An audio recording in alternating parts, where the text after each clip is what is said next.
আমরা অনেকে আছি যখন আমরা আমাদের মোবাইল ফোনগুলো ইউজ করি তখন আমাদের মোবাইল ফোনে অনেক অপ্রয়োজনীয় অ্যাড শো করে। তো আজকে আমি আপনাদেরকে দেখাবো যে আপনারা কীভাবে আপনাদের মোবাইল ফোনে আসা ওই সমস্ত বিরক্তিকর অ্যাডসগুলোকে বন্ধ করবেন। এরকম অনেক ইন্টারেস্টিং ভিডিও আসবে যেগুলো আপনাদের অনেক কাজে লাগবে। এজন্য অবশ্যই আমাদের পেজটিকে ফলো এবং চ্যানেলটিকে সাবস্ক্রাইব করে পাশেই থাকবেন। তো চলুন শুরু করা যাক।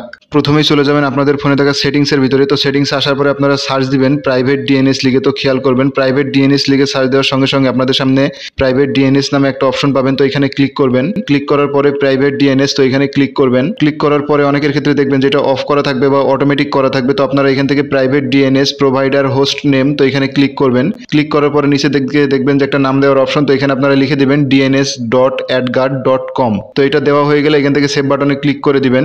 এরপর আপনারা এখান থেকে ব্যাক করবেন। তো ব্যাক করার পরে আপনারা নিচের দিকে আসবেন, আসলে দেখবেন যে গুগল নামে একটা অপশন, তো এখানে ক্লিক করবেন। ক্লিক করার পরে খেয়াল করবেন অ্যাডস নামে একটা অপশন, তো এখানে ক্লিক করবেন। ক্লিক করার পরে দেখতে পারবেন যে ডিলিট অ্যাডভার্টাইজিং আইডি একটা অপশন, তো এখানে ক্লিক করবেন। ক্লিক করার পরে এখান থেকে ডিলিট অ্যাডভার্টাইজিং আইডি একটা অপশন, তো এখানে ক্লিক করে এটা ডিলিট করে দিবেন। তো ডিলিট করে দিলে এরপর থেকে আপনাদের মোবাইল ফোনে কিন্তু ওই সমস্ত বিরক্তিকর অ্যাডস আসা অনেকটাই কমে যাবে।